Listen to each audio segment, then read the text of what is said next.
स्वरूपाच्या ठिकाणी आहे असं त्यांनी त्या ठिकाणी म्हटले. मग आता त्याची निवृत्ती व्हायची असेल तर काय करावं लागेल आपल्याला, तर आत्मस्वरूपाचं आपल्याला ज्ञान करून घ्यावं लागेल. घेऊ आत्मस्वरूपाचं ज्ञान करून, काही हरकत नाही. पण अहंकारादी बंध आधी सत्य असले पाहिजे ना.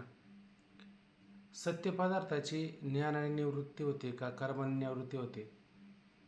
पदार्थ कसा असला पाहिजे तो? पदार्थ जर सत्य असता, आहे का नाही, जसं रजेवर भासलेला जो सर्प आहे, तो सर्प सत्य आहे का मिथ्या आहे? तो सर्प त्या ठिकाणी मिथ्या असं म्हटलेलं आहे का नाही. मग मिथ्या पदार्थाची काय होते, ज्ञानाने निवृत्ती होते, आहे का नाही. आणि पदार्थ जर सत्य असता तर मग त्याची ज्ञानाने निवृत्ती होत नाही. तसं आत्म्याच्या ठिकाणी तुम्ही म्हणता अहंकारादी बंध वगैरे आहेत. मग आत्म्याच्या ठिकाणी अहंकारादी बंध आहेत, ते अहंकारादी बंध सत्य आहेत का मिथ्या आहेत? ते सत्य नाहीतच ना, ते मुळात कसे आहेत, मिथ्याचे त्या ठिकाणी, आहे का नाही. म्हणून आता परत आता खालचा परिच्छेद जरा थोडा बारकाईने लक्षात घ्या, म्हणजे मुद्दा लक्षात येईल. हे जे सांगत असतो ना, या सांगण्यामध्ये जरा थोडं वेगळेपणा विलक्षणता वाटत असते. नक्की हे सांगतात काय, हे सत्य मानायचं का मिथ्या मानायचं, मग अहंकारादी बंधाला नक्की काय म्हणायचं हे आपल्या लक्षात येत नाही, आहे का नाही. थोडं परत ऐका. आता कालचाच मुद्दा सांगतो, मग कार्यादाची सामुग्री सांगून आपण पुढे जाऊ वाटलं तर त्यांचं असं म्हणणं आहे की अहंकारादी बंध आहे ना, ते मुळात अध्यासरूप नाहीचे. कारण आत्मज्ञानाने त्याचे काय झाले असते, निवृत्ती त्या ठिकाणी झालेली असते. तसं त्यांनी काय मुद्दा उपस्थित केला होता की ज्या वस्तूचे ज्ञान होते त्या वस्तूचे ज्ञान, त्या वस्तूच्या ठिकाणी जो झालेला असतो अध्यास, त्या अध्यासाचं कारण आणि त्या वस्तूचं अज्ञान, या दोघांची काय करतो असतो, निवृत्ती करतो असतो. उदाहरण द्यायचं झालं तर कसं की रजूच्या ठिकाणी रजूच्या ठिकाणी आपल्याला काय होत असतो, अध्यास त्या ठिकाणी रजूच्या ठिकाणी रजूचा झालेला असतो अध्यास, आहे का नाही. अध्यास आहे, अध्यास म्हणजे भ्रम होतो. कशाचा भ्रम होतो रजूच्या ठिकाणी, तर सर्पाचा भ्रम होत असतो. आणि ज्यावेळेस आपल्याला रजूचं ज्ञान होतं तर त्या रजूच्या ज्ञानाने तो झालेला अध्यास म्हणजे काय, तर तो पदार्थ आणि त्या पदार्थाचं ज्ञान, जसं सर्प आणि सर्पाचं ज्ञान, आहे का नाही. या दोन्ही गोष्टीची त्या ठिकाणी काय होते, निवृत्ती होते, बरोबर आहे का नाही. परंतु आता मुद्दा असा उपस्थित होतो की आता तुम्ही अध्यास म्हणता, पण तो अध्यास सत्य आहे का मिथ्या आहे असा विचार जर करायला गेलं तर ते कसं असलं पाहिजे त्या ठिकाणी, मुळात तो मिथ्या असला पाहिजे, बरोबर आहे की नाही. तो सर्पासारखा असला पाहिजे. मग काय करता येईल की ज्ञान करून घेतलं की त्याची निवृत्ती होते. पण तो बंध कसा आहे त्या ठिकाणी, बंध कसा त्या ठिकाणी सांगितला, तो बंध मुळात मिथ्या नसून बंध कसा आहे, सत्य आहे. मग सत्य पदार्थाची ज्ञानाने निवृत्ती होईल का, सत्य पदार्थाची ज्ञानाने निवृत्ती होत नाही. म्हणून तो बंध, आता याला काय सांगायचं आहे, सत्य सांगायचं आहे का मिथ्या सांगायचं आहे? बरं, जगत सत्य सांगायचं का मिथ्या सांगायचं आहे? सत्य सांगायचं. सत्य सांगायचे. आणि सत्य पदार्थाची ज्ञानाने निवृत्ती होईल का, होणार नाही, बरोबर आहे ना. मग सत्य पदार्थाची ज्ञानाने निवृत्ती होत नाही. मग ते कशा निवृत्ती होणार आहे, कर्माने निवृत्ती त्या ठिकाणी होत असती. तर कर्माने नाही सांगितलं, पण त्याची ज्ञानाने निवृत्ती होत नाही हे सत्य. आता दुसरा मुद्दा उपस्थित झाला की आता अध्यास होण्याकरता त्याची काहीतरी कारण सामुग्री पण असली पाहिजे का नाही, कारण सामुग्री त्याच्यामध्ये असली पाहिजे. त्यामध्ये सत्य वस्तू ज्ञानजन्य संस्कार असले पाहिजे आणि दोषत्रय असले पाहिजे, म्हणजे प्रमाता, प्रमाण आणि प्रमेय, ह्या तिन्हीच्या ठिकाणी काय असले पाहिजे, दोष असले पाहिजे. तरच त्या ठिकाणी जे काही कार्य उत्पन्न झाले का नाही त्याचा आपल्याला अध्यास म्हणजे भ्रम होऊ शकतो. तर त्याच्यामध्ये आपण सत्यवस्तू ज्ञानजन्य संस्कार पाहिला. तर सत्यवस्तू ज्ञानजन्य संस्कार म्हणजे काय, पूर्वी कधीतरी आपण साप पाहिला असावा, पूर्वी कधीतरी रजत पाहिलेलं असावं, कधीतरी एखादा मनुष्य त्या ठिकाणी आपण पाहिलेला असावा, कधीतरी पाणी वगैरे पाहिलेलं असावं, आहे का नाही. जर त्याने पाणी पाहिलंच नसेल आणि उखरभूमीमध्ये मृगजळ प्रतीला आलं तर त्याला पाणी त्याला म्हणता येईल का, म्हणता येणार नाही. आधी त्याने कधीतरी पाणी पाहिलेलं आहे आणि त्या मृगजळ की आपलं मरुभूमी किंवा मुखरभूमीमध्ये जेव्हा सूर्य तीव्र असतो त्या प्रकाशामुळं किंवा त्या उन्हामुळं त्या आपल्याला जाळ्या दिसतात, त्याला आपण मृगजळ असं त्या ठिकाणी म्हणू शकतो. आधी त्याने मनुष्य जर पाहिलं नसेल आणि स्थान म्हणजे झाडाचं खोड वगैरे आहे की नाही, त्या झाडाच्या खोडाला थोड्याफार काही फांद्या असेल तर त्याला जसं काय त्याने हातच वर केलं, जसं काय हात हलवतो की काय बोलवतो की काय असं आपल्याला वाटू शकतं. पण कधी त्याने आधी मनुष्य पाहिला पाहिजे, मग त्या स्थानावरती त्याला पुरुष प्रती त्याला येऊ शकतो. आधी त्याला सोनाराचं दुकान कुठं अलंकार वगैरे चांदीचे त्यांनी थोडे पाहिले असेल, चांदी चकचकीत आहे तर त्या शिंपल्यावरती त्याला अशा पद्धतीनं रजत आहे का नाही ते प्रती तिला येऊ शकतं. म्हणजे आधी सत्य वस्तूचा थोडा तरी संस्कार असला पाहिजे का नाही. मग तो ज्ञानजन्य संस्कार असेल तरच आहे का नाही. आधी सर्प जर पाहिलंच नसेल, सर्पाचं काही त्याला ज्ञानच नसेल तर त्याला रज्जू पडली पण त्या रज्जूवरती त्याला सर्पाचा भ्रम होईल का? सर्पाचा भ्रम अजिबातही होणार नाही. म्हणजे हे उदाहरण दिलं आपल्याला, रज्जू सर्प, स्थाणू पुरुष, मरुभूमी, मृगजळ, शुक्ती, रजत असे काही आपल्याला उदाहरणं दिलेली आहे. तर याच्यासाठी हे उदाहरणं का दिली तर आधी आपल्याला ह्या वस्तूवरती भ्रम होण्याकरता आधी थोडा सत्य पदार्थ पाहिला असावा आणि त्या सत्य पदार्थाच्या आपल्या अंतःकरणामध्ये संस्कार हा असायला हवा, तरच आपल्याला त्या पदार्थावरती काय होऊ शकतो, भ्रम होऊ शकतो. बरोबर आहे की नाही. तसं आता इथं आता अहंकारादी बंध वगैरे हे आहेत का नाही, हे कुठंतरी आपल्याला आधी सत्य मानले पाहिजे का नाही. आता अहंकारादी बंध म्हणजे जगत वगैरे सारं आलं का नाही त्याच्या आधी, त्याच्यामध्ये वेगळं काय येतं का, त्याच्यातच सारं येतं का नाही. म्हणजे मग त्याने हे जगत पाहिलं पाहिजे, जगतातल्या ह्या सगळ्या वस्तू पाहिल्या पाहिजे. कोणकोणत्या जगातल्या वस्तू पाहिल्या पाहिजे, त्याने आधी जगतातला पुरुष पाहिला पाहिजे आहे का नाही. या जगामध्ये असलेला सर्प पाहिला पाहिजे, या जगातली चांदी पाहिली पाहिजे, या जगातलं त्याने पाणी पाहिलं पाहिजे. हे सगळं पाहिलं तर त्याला भ्रम होईल का नाही, भ्रम होईल. पण मग सिद्धांतांचं काय म्हणणं आहे, सिद्धांतांचं हेच म्हणणं आहे का, सिद्धांतांचं म्हणणं काय होतं की तुम्ही म्हणता आत्म्या वाचून न झाला प्रपंच, आहे परब्रह्म, अहम सोम ब्रह्मा कळले, प्रपंच एक झाला होता येतो समूळ मिथ्या वार्ता, प्रपंच झाला नाही होणार नाही. मग प्रपंच झाला नाही ही सगळी गोष्ट खोटी आहे, आम्ही लटके न बोलो वर्तमान खोटे. तुम्ही लटकं बोलत नाही, हे वर्तमान सुद्धा खोटं असं म्हणता. वर्तमान खोटं मग याच्या आधी कधी तुम्ही हे पाहिलं का पदार्थ, रजत कधी आपलं साप कधी पाहिला का, साप कधी पाहिला नाही.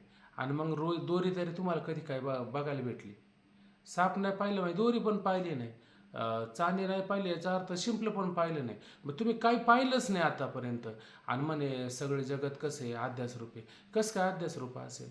सिद्धांताच्या मताप्रमाणे काय म्हटलं की आत्मा सोडून जगतामध्ये दुसरं काही नाहीच आहे, मग भ्रम झाला कसं काय सांगा. आता भ्रम होण्याकरता थोडा आधी संस्कार असायला पाहिजे का नाही, संस्कार असायला पाहिजे. पण परमात्मा सोडून जर जगत झालंच नाही मग भ्रम तुम्हाला कशावर कसं काय झाला. मुद्दा सगळ्यांच्या लक्षात येतो ना, मुद्दा सगळ्यांच्या लक्षात आला का. तुम्ही काय म्हणता, परमात्मा सोडून ब्रह्म सोडून जगात दुसरं काही नाहीचे, जगत नावाची गोष्ट झालीच नाही. आणि जगामध्ये सर्प म्हणा, शुक्ती म्हणा, चांदी म्हणा, पाणी म्हणा, मृगजळ म्हणा, सूर्य म्हणा, पृथ्वी म्हणा, हे तर आपल्याला हे प्रतितले येतं का नाही. तो आत्म्याला सोडून दुसरं काहीच नाही, मग भ्रम झाला कसं काय. भ्रम होण्याकरता ह्या सत्यवस्तू ज्ञानजन्य संस्कार असायला पाहिजे का नाही, असायला पाहिजे. पण जगतच सत्य होत नाही, जगताचीच सिद्धी होत नाही, तर जगतावरती भ्रम होण्याकरता जगत असलं पाहिजे, जगत नाही भ्रम नाही. मग आता ज्या अर्थी तुम्हाला हे सगळं दिसतंय हे सगळं सत्य आहे का मिथ्या आहे, मग आता तुम्हाला सत्यच मानावं लागेल. जगत सरळ सरळ मुद्दा आहे ना. ठीक आहे, आता हा मुद्दा झाला. त्याच्यानंतर आपला आता सत्यवस्तू ज्ञानजन्य संस्कार तुम्हाला कळाला. आता आपल्याला काय समजून घ्यावं लागेल, आता दोषत्रय समजून घ्यावं लागेल ना. दोषत्रय सांगत असताना प्रमाता, प्रमाण आणि प्रमेय असा आपल्याला त्या ठिकाणी विचार करायचा आहे. आता तुम्हाला प्रमाता कळालं ना. प्रमाता म्हणजे कोण, प्रमाता म्हणजे अंतःकरण विशिष्ट चैतन्य. जेव्हा त्याला अंतःकरणाला विशिष्ट म्हणतो तेव्हा तो कोण होतो, साक्षी जीव होतो आहे का नाही. आणि अंतःकरण जेव्हा उपाधी असतं तेव्हा त्याला आपलं अधिष्ठान चैतन्य म्हणायचं आहे का नाही. हा बघा, असं महाराजांनी पाहिलं तर मी लगेच जागे होत असतो. म्हणून तुम्ही अशी मंडळी माझ्याकडे पाहत चाला, म्हणजे मी लगेच जागे होत असतं आहे का नाही. म्हणजे चुकीचं होत नाही, ते बरोबर होत असतं. म्हणून अधिष्ठान चैतन्य त्याला म्हणायचं. तेव्हा त्याला विशेषण झालं, तेव्हा त्याला विशिष्ट म्हणलं म्हणून जीव झाला. आणि जेव्हा त्याला अंतःकरण उपाधी होतं तेव्हा ते उपही चैतन्य साक्षी होत असतं आहे का नाही. हे लक्षात ठेवायचं आपल्याला. म्हणून आता त्याला अंतःकरण विशिष्ट म्हटलं जातं आहे का नाही. तो प्रमाता असतो आणि नंतर प्रमाणाच्या द्वारे बाहेर जातो. म्हणजे डोळा हे प्रमाण असतं. तेव्हा घरी आलं का मुलं तिला आई म्हणतात आणि भाषाकडे गेली का त्याच आईला मुलं मामी म्हणतात आहे का नाही. आणि मामी म्हणतात आणि पुतण्याकडे गेले का त्याच आईला कोणीतरी काकी चुलती असं म्हणत असतात. आई तीच असते. तसा अंतःकरणात असतो तेव्हा त्याला काय म्हणायचं, प्रमाता म्हणायचं. चैतन्याला अंतःकरणामध्ये असतो तेव्हा त्याला काय म्हणायचं, प्रमाता म्हणायचं. जेव्हा तो डोळ्याच्या माध्यमातून बाहेर जातो तेव्हा त्याला काय म्हणायचं, प्रमाण चैतन्य म्हणायचं. आणि जेव्हा तो एखाद्या पदार्थाचं ज्ञान करण्याकरता पदार्थाच्या आकाराचं होतो तेव्हा त्याला काय म्हणायचं, प्रमा चैतन्य म्हणा किंवा त्याला प्रमय चैतन्य असं म्हणायचं असतं. सरळ सरळ मुद्दा आहे ना. मग ह्या 3 चैतन्याचं स्वरूप लक्षात आलं का. आता त्याच्या ठिकाणी दोष कसा आहे कसा नाही याचा विचार आपल्याला करायचा. दोष हा इथंच येऊन थांबला होता काल मुद्दा आपला. तिथं मुद्दा पहा. ज्या वस्तूचे ज्ञान होते तिला प्रमेय म्हणतात. प्रमेय म्हणा. प्रमेय म्हणजे वस्तू आहे का नाही. तिला प्रमेय म्हणतात किंवा तिला प्रमा पण म्हणता येईल आहे का नाही. प्रमेय म्हणा किंवा तिला प्रमा असं म्हणू शकता. ज्या वस्तूचे ज्ञान होते तिला प्रमेय म्हणतात. दृष्टांतातील रज्जू प्रमेय असून तिजवर सर्प ज्ञान होते. आता दृष्टांतामध्ये आपण काय पाहिलं तर रज्जू पाहिलं. रज्जू म्हणजे सुंबाची असणारी दोरी आहे. त्या रज्जूला प्रमेय असून तिच्यावर सर्पभ्रम होतो. ती आता काय झाली, दोरी खाली पडली का नाही दोरी. आणि आपली आता अंतःकरणाची वृत्ती नेत्राच्या माध्यमातून काय होते तर बाहेर जाते, त्या वस्तूपर्यंत जाते, बरोबर आहे की नाही. आणि मग त्यावरती काय होतं आपल्याला सर्पभ्रम होतो. वास्तविक पाहिलं तर हे सामान्य रूपाने रज्जू पण प्रमेयच आहे आणि रज्जूवर भासलेला सर्पसुद्धा एक अर्थाने प्रमेयच विचारात घ्यावं लागेल. तर आता इथं थोडक्यात दृष्टांत समजून घेण्याकरता, दृष्टांतामध्ये रज्जू प्रमेय असून तिजवर सर्पज्ञान होते. त्या सर्पज्ञानाचा विषय सर्प तोही प्रमेयच आहे की नाही. सर्प म्हणा किंवा सर्पज्ञानाचा विषय म्हणा, हे सगळे काय हे अंतःकरणात आहे का डोळ्यात आहे का बाहेर आहेत. सगळं पाहिलं गेलं तर रज्जू पण आणि रज्जूवर भासलेला सर्पसुद्धा कुठेही बाहेर असेल आहे का नाही. मग तो जेव्हा पदार्थ बाहेर असतो आणि अंतःकरणाची वृत्ती तिथं जाते आणि तिथं गेल्याच्या नंतर त्या आकाराची होते. सर्प आहे, सर्पाच्या आकारात होईल. रज्जू आहे, रज्जूच्या आकाराची होत असते. कोणताही पदार्थ असू द्या, घट पट अमुक. आता तो सर्प रज्जू असून सर्प भ्रम होतो. मग आता ते प्रमाज्ञान होऊ शकत नाही आहे की नाही. ते प्रमाज्ञान आता ते प्रमाज्ञान कशाला म्हणायचं, त्याला यथार्थ काय म्हणतात महाराज, यथार्थ अप्रमा आणि यथार्थ प्रमा आणि अयथार्थ नाही अप्रमा असं आहे की नाही. असे काहीतरी शब्द त्याच्यामध्ये आहे. ते प्रामाण्यान काय वगैरे ते संवादी विसंवादी आता हा बराच त्याच्यामध्ये विचार येतो. तो आपण 4थ्या तरंगामध्ये पुढं पाहणार आहोत. आता तात्पुरता फक्त समजून घ्यायचं तर त्याला प्रमेयच म्हणायचं दोन्ही पण. म्हणून सर्पज्ञानाचा विषय आहे का नाही, सर्पज्ञानाचा विषय सर्प तोही एका अर्थाने काय प्रमेयचं त्या ठिकाणी आहे. त्या दोन प्रमेयामध्ये आता दोन प्रमेय म्हणजे काय बरं. दोन प्रमेय, दोन शब्द आला की नाही या ठिकाणी. कोण उत्तर देईल बरं. सर्प आणि सर्पाचा सर्प झाला की नाही. हा, आणि कशावर सर्प भासला तुम्हाला, रज्जूवर. मग रज्जू आणि सर्प हे दोन आहे का नाही त्या ठिकाणी आहे की नाही. सर्प ज्ञान नाही करायचं आधी. सर्प ज्या वस्तूवर भासला तो विषय म्हणजे रज्जू आणि सर्प आहे का नाही. हे दोन लक्षात त्या ठिकाणी घ्यायचे आहे का नाही. मग त्या दोन प्रमेयामध्ये म्हणजे रज्जू व सर्प आहे का नाही. दोन प्रमेयामध्ये म्हणजे रज्जू व सर्प हा इथे शब्द पण आला. यामध्ये लांबटपणा वगैरे सादृश्य आहे. मग आता समजा दोरी खाली पडलेली असते आहे का नाही, ती दोरी कशी पडते, अशी एकदम सरळ लाईन रेषेत अशी पडते का दोरी पाडताना? ती कशी पडते बरं? ती अशी वाकडी तिकडेच पडते का नाही? आणि दोरी कशी असते, लांबट असते, वाकडी तिकडी पडते, आहे का नाही? आणि सर्प पण असताना कसा असतो, वाकडा तिकडा पडतो का तो असा सरळ पडतो?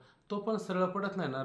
सर्प असा कधी असा एकदम आपल्याला कसं म्हणलं सावधान विश्राम असं म्हटल्याच्या नंतर आपण कसं सावधान म्हणलं की एकदम व्यवस्थित, विश्राम म्हणलं का झाला मरगळ्यासारखा असं करतो. तसं सर्प कधी असा असतो का आपल्यासारखं एकदम सावधान तटस्थ एकदम सरळ रेषेत? तो कसा पण असा वाकडा तिकडचा असतो ना. मग आता दोरी जशी वाकडी तिकडी पडते, आहे का नाही, आणि सर्प पण असा वाकडा तिकडा पडतो, म्हणून दोघांमध्ये सारखेपणा होतो का नाही? म्हणून दोघांमध्ये सारखेपणा होत असतो. समजा रशी अशी गुंडाळून ठेवून दिली खाली, आहे का नाही, तर रशी अशी गुंडाळून खालून ठेवून दिली तर ती कशी गोल वेढे मारलेली दिसते. आणि सर्पसुद्धा कसा विटोळ जेव्हा घालतो की नाही तो असा गोल दिसतो की नाही, मग दोघांमध्ये सारखेपणा दिसतो की नाही? ती रशीची अशी गोल जर वेढे घालून ठेवली त्या ठिकाणी, गुंडाळून ठेवली, तर सर्प पण असा गुंडाळल्यासारखा त्या ठिकाणी दिसतो. म्हणजे दोघांमध्ये सारखेपणा दिसतो की नाही? हा दोघांमध्ये सारखेपणा आहे. मग दोघांमध्ये सारखेपणा असल्यामुळं रजेवरती आपल्याला सर्पभ्रम होतो की नाही? रजेवरती अशा पद्धतीने आपल्याला सर्पभ्रम होत असतो. त्या दोन प्रमेयामध्ये म्हणजे रज्जू व सर्प यामध्ये लांबटपणा वगैरे सादृश्य आहे. त्याचप्रमाणे बरं का, आता हे रज्जू व सर्प कसा भासतो, यामध्ये सादृश्यपणा कसा आहे? सादृश्य म्हणजे सारखेपणा, दोघांमध्ये एकसारखेपणा, याला सादृश्य असं म्हणायचं. लांबटपणा म्हणजे लांब आणि वाकडे तिकडेपणा, असा दोन्ही पण विचारात घ्या. त्याचप्रमाणे शिंपी आणि रूपे यात, आता रज्जू सर्प कळालं का नाही? आता शिंप आणि रूप म्हणजे रजत म्हणजे चांदी. आता जसं नदीच्या कडेला गेल्याच्या नंतर पाहतो की नाही आपण, ते शिंपले असतात, आणि शिंपले कसे ऊन जास्त पडलं का ते एकदम चमचम चमचम करते का नाही? आणि सोनाराच्या दुकानामध्ये गेलं तिथं पण लाईट वगैरे लावलेली असते, तिथं पण चांदी पण असते, ती चांदी पण त्या प्रकाशामध्ये चमचम चमचम करते का नाही? दोन्ही पण चमचम करतं. आपण म्हणतो किती चांगली चांदी, किती चमचम करणारी, असं आपण म्हणतो. तसं दोघांमध्ये सारखेपणा आहे का नाही? शिंपलं नदीच्या कडेला जे शिंपलं असतं पाण्यातलं, त्या शिंपलं कसं एकदा उघडलं त्याचं, आहे का नाही, तर त्याच्यामध्ये कसं असतं, ते चमचम करतं आणि चांदीसुद्धा अशा पद्धतीने चमचम करते. मग ह्या दोघांमध्ये सारखेपणा आहे का नाही? या दोघांमध्ये पण सारखेपणा आहे. जसं रज्जू व सर्पामध्ये सारखेपणा आहे, तसं शुक्ती शिंपला आणि चांदी ह्या दोघांमध्ये कसा असतो, एकदम सारखेपणा त्या ठिकाणी पाहायला मिळतो. त्याचप्रमाणे शिंपी आणि रूपे यात चकचकीतपणाचे सादृश्य म्हणजे चमचम करणे, चकचकीतपणे असं असणं, हे दोघांमध्ये सादृश्य म्हणजे दोघांमधला असणारा सारखेपणा आहे. म्हणून रज्जूवर सर्पाचा व शुक्तीवर रुपयाचा अध्यास होतो, आहे का नाही? अध्यासाच्या सरणीत, आता अध्यासाच्या सरणीत प्रक्रियेत, ऐक नाही, धाटणीत, ऐक नाही, रीत म्हणा, सरणी म्हणा, प्रक्रिया म्हणा, अध्यासाच्या सरणीत आता अध्यासाची सरणी माहिती आहे का तुम्हाला सगळ्यांना? अध्यास म्हणजे काय, कसा अध्यास होतो? अध्यासाची सरणी सांगा बरं. अध्यास नाही लक्षात राहिला कोणाच्याच? अध्यास म्हणजे भ्रम. अध्यास म्हणजे भ्रम, आहे का नाही? तो कसा होत असतो? कसा होत असतो भ्रम? ज्याच्या ठिकाणी जे पदार्थाच्या नव्हते ठिकाणी मी व माझे अशा प्रकारच्या आसक्तीमुळे बंध निर्माण होतं. नाही, प्रक्रिया सरणी आपण मागं पाहिली नाही का? अध्यास कशाला ज्याच्या ठिकाणी म्हणायचं, अध्यास असेल. कशाला म्हणायचं? अध्यास आणि अध्यस्त हे शब्द लक्षात आहे का नाही? पदार्थ व पदार्थाचे ज्ञान आहे का नाही, हे सगळे विपरीत आहे का नाही? त्याला तुम्ही अध्यास म्हणता, आहे का नाही? मग रजेवर कसा होतो सर्पाचा अध्यास, आणि रजेवर असणारा सर्प हा काय अध्यस्त आहे, ही थोडी प्रक्रिया आपण लक्षात ठेवायची. मग अध्यासाच्या सरणीत बोलायचे म्हणजे अधिष्ठान रज्जू व आरोपी सर्प. आता अधिष्ठान कोण झालं, त्याला रज्जू झाला, आहे का नाही? आणि त्या रज्जूवरती काय, तो सर्प आणि सर्पाचं ज्ञान, आहे का नाही, हे त्या रज्जूवर काय झालेलं आहे, त्याचा आरोप झालेला आहे का नाही, का खरंच त्याच्यावरती ते आहे? जसं जीवाचे धर्म पाहिले आणि ब्रह्माचे धर्म पाहिले तर ब्रह्माच्या ठिकाणी कोणता धर्म आहे का? पण जीवाच्या सापेक्ष ब्रह्मावरती तुम्ही काय केले? आरोपित धर्म केले. बरोबर आहे की नाही? पण ब्रह्मावर कोणते धर्म हा घालता येईल का? घालता येणार नाही. तसं आता इथं रज्जू, आणि रज्जूवरती तुम्ही कायचा आरोप केला? सर्पाचा त्या ठिकाणी काय केला? आरोप केला. रज्जूला विचारा बरं, की म्हणले बाबा आता हे रज्जू आणि तुझ्यावरती जो सर्प होता तो सर्प फार जड होता का रे? तर तो म्हणन का जड होता? तो सर्प फार विषारी होता, त्याने काही विषारीपणा आला का? असं तरी म्हणन का? असे पण म्हणता येणार नाही. म्हणजे त्या रज्जूला सांगताच येणार नाही. तसं रज्जूवरती तुम्ही सर्पाचा अशा पद्धतीने काय करता? आरोप करता त्या ठिकाणी. बरोबर आहे की नाही? हा झाला त्याच्यावरती आरोप. आणि शुक्तीवरती कशाचा आरोप केला तुम्ही?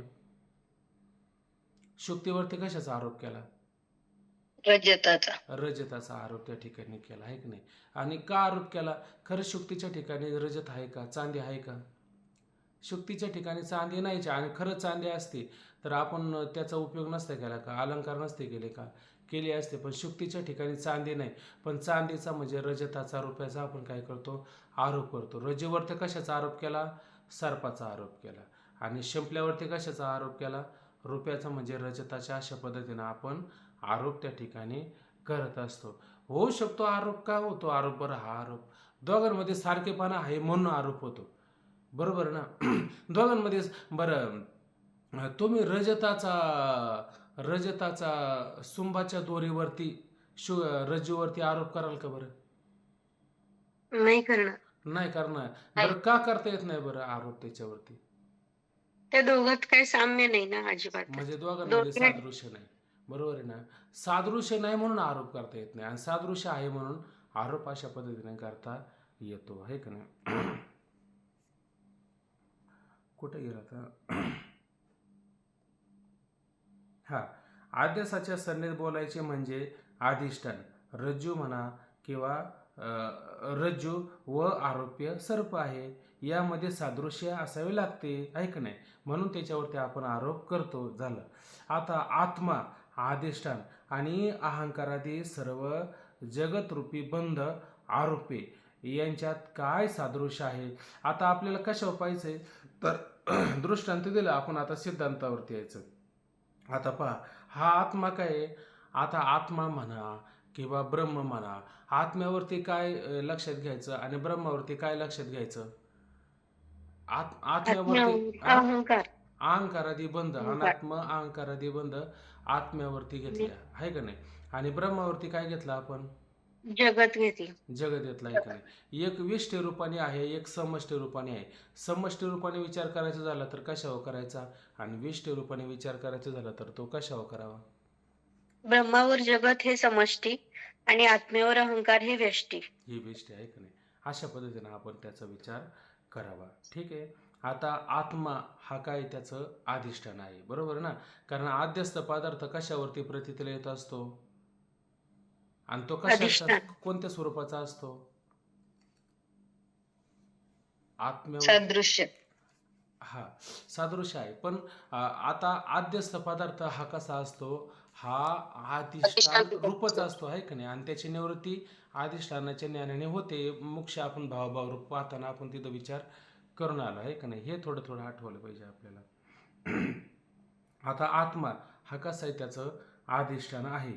आणि अहंकारादी सर्व जगतरूप बंध आरोपी आहे. यांच्यात काय सादृश्य आहे? अहंकारादी बंध, आहे का नाही? अहंकारादी जे अनात्म पदार्थ आहे का नाही? हा याच्यामध्येच आपल्याला बंध निर्माण झालेला आहे ना, याच्यामध्ये बंध निर्माण झालेला आहे. आणि आत्मा काय? अधिष्ठान आहे. बरं, आत्मा सावयव आहे का निरवय आहे? आधी विचार करा बरं. निरामय. हा, आणि अहंकारादी बंध वगैरे ह्या वस्तू, अनात्म वस्तू, ह्या तर आपल्याला बाहेर दिसत. त्याची आसक्ती सावयव किंवा निरवय विचार केला तर मग नाही जुळणार. पण ह्या वस्तू तर दिसतात की नाही, बाहेरच्या सगळ्या वस्तू. मग ह्या अहंकारादी बंध आहे, अनात्म वस्तू आहे, याला तुम्ही बंध म्हणता. मग ह्या त्या यांच्यामध्ये आणि आत्म्यामध्ये काय सारखेपणा तुम्हाला दिसून आला बरं? काही सारखेपणा नाही ना. उलट किती विरोध आहे बरं. म्हणजे प्रकाश आणि अंधार याच्यासारखा विरोध आहे का नाही? अत्यंत विरोध आहे का नाही? कुठं सारखेपणा तुम्हाला दिसला का? बरं, दोघांमध्ये सारखेपणा असता तर मग तुम्ही म्हणा ना, हा मग अध्यास होतो. पण दोघांमध्ये सारखेपणा आहे का? दोघांमध्ये अजिबातही सारखेपणा नाही. हे सगळं त्याला का सत्य, हे त्याला सांगून काय सत्य करायचं बरं? हे सांगून त्याला निर्णय काय करायचा आहे बरं पूर्व पक्षाला? जगत सत्य आहे. जगत त्याला सत्य करायचं आहे की नाही? जगत त्याला मिथ्या करायचं नाही, जगत त्याला सत्य करायचं आहे. म्हणून त्याचा हा सगळा अट्टहास आहे, हे लक्षात घ्या. कधी कधी असं वाटतं का पूर्व पक्षाचं हे म्हणणं आहे ना अगदी तंतोतंत, याच्यामध्ये काहीच फॉल्ट नाही, याच्यामध्ये संशयच घेण्यासारखं नाही, इतकं हा तंतोतंत त्या ठिकाणी बोलत असतो, आहे की नाही? म्हणून त्याचं म्हणणं आहे का रजेवर सर्प प्रतिदिला येतो, सारखेपणा आहे. हा बोला महाराज. रामकृष्ण रे. रामकृष्ण. सोनाली ताई, तो या ठिकाणी जगत सत्य करायचं म्हणतोय, बरोबर? मग त्या ठिकाणी त्यांनी हे कार्याध्यास आणि कारणाध्यास का घेतलं बरं, किंवा कार्याध्यासाची सामुग्री कशासाठी सांगतोय तो? हा कशासाठी घेतली सांगा आता.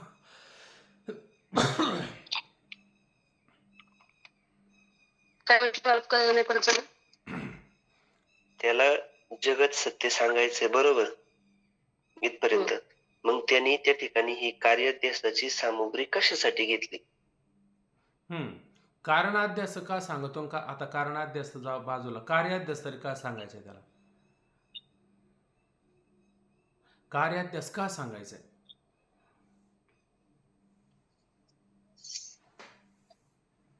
त्याला जर तेवढं चौकून सांगून त्याला पूर्ण हा बोला. कार्य दुःखाला कारण आहे ना.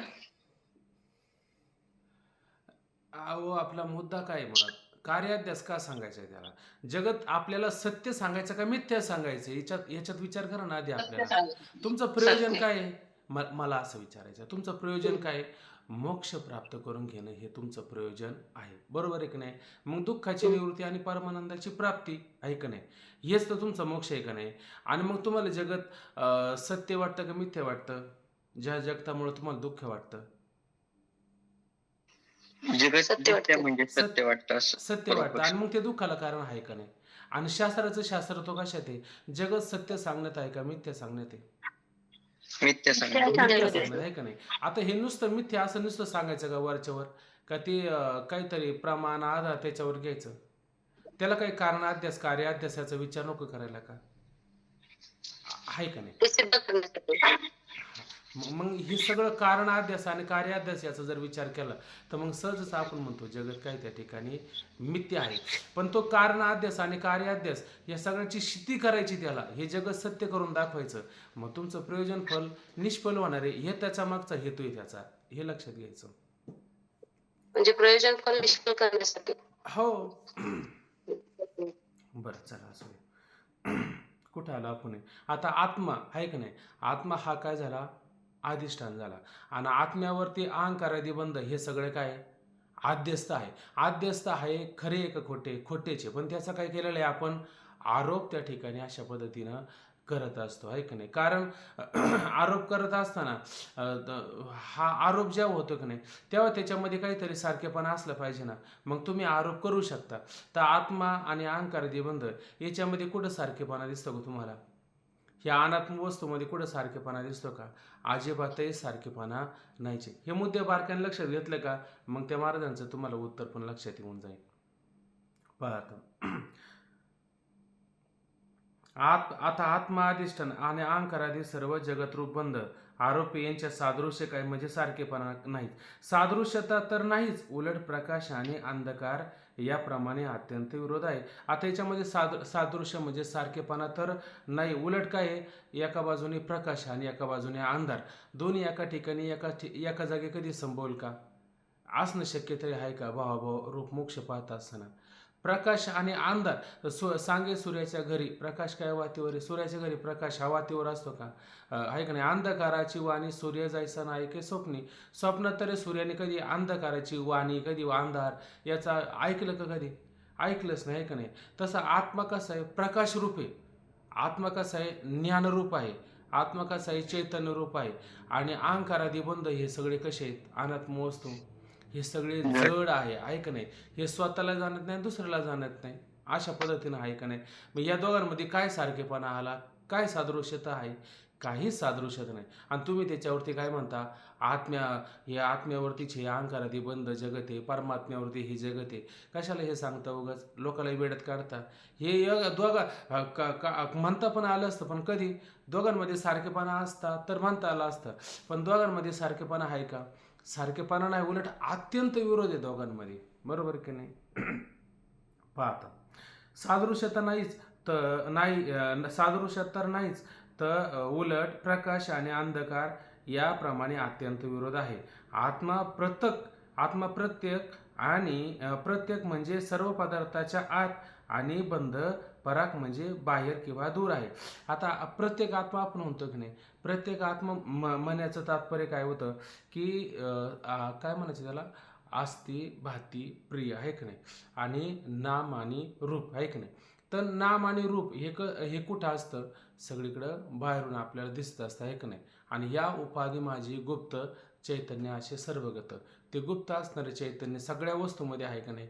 ते गुप्त असणारे चैतन्य म्हणजे त्याला प्रत्येक आत्मा अशा पद्धतीनं म्हटलं जातं. म्हणजे त्याचं अस्तित्व भातित्व प्रियत्व वस्तूमध्ये जरी बदल झाला आहे का नाही, तर नामरूपाचा नेहमी नाश होत असतो, परिवर्तनशील होत असतं, ते नष्ट पण होऊन जातं. पण आस्ती भाती प्रिय सच्चित आनंद हे कधी बदलतं का? हे बदलत नाही. हे काय, त्या आत्म्याचं हे प्रत्येक असणारं स्वरूप आहे का नाही. त्याला तुम्ही कधी कधी हर असं पण म्हणता त्याला, प्रत्येक म्हणा किंवा हर म्हणजे प्रत्येक, अशा अनेक ठिकाणी तो व्याप्त त्या ठिकाणी भरलेला आहे. तर अशा पद्धतीनं तो सगळ्या वस्तूमध्ये व्यापलेला आहे. म्हणून आत्मा म्हणजे प्रत्येक म्हणजे सर्व पदार्थाच्या आत आहे. आणि बंध कसे त्या ठिकाणी पराक आहे. हे सगळे कुठे, आत्म्याहून बाहेर आहे का नाही. सगळे हे कुठे बाहेर त्या ठिकाणी आपल्याला असतात. आता याच्यावरती विचार करायला गेल्याच्या नंतर आपण अगदी अंतःकरणाचा विचार केला, ज्ञानेंद्रियाचा विचार केला आहे की नाही, हे सगळे आणि आत्म्याचा विचार केला, तर सगळ्यात अव्यवहित काय आहे आणि व्यवहित काय आहे असं जर विचार केला, तर व्यवहित म्हणजे सगळ्या दूरच्या वस्तू अशा पद्धतीनं पाहिला. आणि अत्यंत अव्यवहित काय आहे, तर आपल्याला आत्मा अत्यंत कसा आहे, अव्यवहित आहे, म्हणजे अत्यंत जवळ आहे. अत्यंत जवळ म्हणजे आत्माचं आपलं त्या ठिकाणी खरं काय आहे, स्वरूप आहे. बरोबर आहे ना. मग आत्मा कसा आहे, अत्यंत अव्यवहित आहे, अत्यंत जवळ आहे, सगळ्याच्या आतमध्ये आहे. आणि त्याच्याहून बाकीचे जे आरोपित असणाऱ्या गोष्टी, देह अनात्मा बंध वगैरे ह्या सगळ्या गोष्टी आहे, ह्या सगळ्या कशा आहेत, पराक आहे. पराक म्हणजे दूर आहेत, बाजूला आहेत आहे का नाही. आत्मा प्रत्येक म्हणजे सर्व पदार्थाच्या आत आणि बंध पराक म्हणजे बाहेर दूर आहे. आत्मा विषयी प्रकाशमान व बंध विषय जड आहे. आता बघा बरं, ज्ञान व्हायचं असेल तर ज्ञान करून घेण्याकरता ज्ञान कोणाला होतं, चैतन्याला होतं का जडाला होतं, असा सहज विचार जर केला तर आत्मा ह्या ठिकाणी कसा आहे, चेतन आहे. तो विषयाला जाणू शकतो की नाही, विषयाचं ज्ञान करू शकतो की नाही, विषयाचं प्रकाशन करू शकतो की नाही. आत्मा त्या विषयाला ज्ञान करू शकतो, त्याचं प्रकाशन करू शकतो. बरोबर की नाही. असं एक दगड आणून ठेवा आणि दगडाने अमुक अमुक गोष्टी जाणल्या आणि जाणून तो दगड शहाणा झाला, असं कधी होईल का? जड म्हणजे काय, स्वतःला जाणत नाही आणि दुसऱ्याला जाणत नाही. बरोबर की नाही. मग आता तुम्ही अहंकारादी बंध हे सगळे कुठं सांगता, आत्मस्वरूपाच्या ठिकाणी सांगता. आणि आत्म्यावरती हे अध्यस्त आहे. कसं काय अध्यस्त असणं शक्य आहे? काय दोघांमध्ये सारखेपणा आहे का? दोघांमध्ये सादृश्यता आहे का? आहे का असं काही? उलट आत्मा विषयी आहे, प्रकाशमान आहे, आणि अहंकारादी बंध जड आहे. ते स्वतःलाही विषय करू शकत नाही, म्हणजे स्वतःला जाणत नाही आणि दुसऱ्याला जाणत नाही. यामध्ये काय सादृश्यता आहे?